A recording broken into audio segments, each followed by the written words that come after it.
Hi.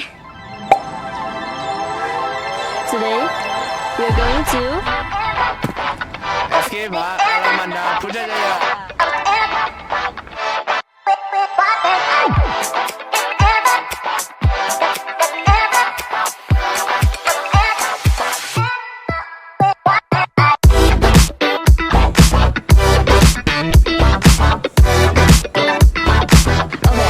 So this park has many rides, and one of them is the banana flips.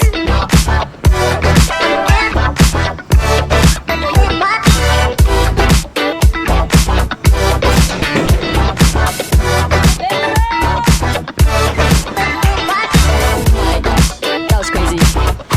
Some of the most popular rides around here are the slingshots. And guess what? Out of the 4 escape parks in Malaysia, only Putrajaya has the mega slingshot. That's the mega slingshot, and this is the normal slingshot. Okay, ready, 3, 2, 1, go! Oh my gosh! Oh my god, that's so high.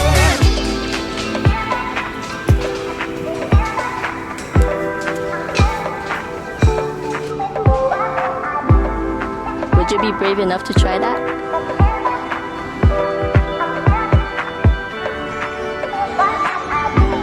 Hai Kak, sila memperkenalkan diri.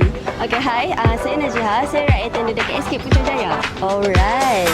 So, kat Escape Park Putrajaya sini ada apa permainan yang sangat menarik tak?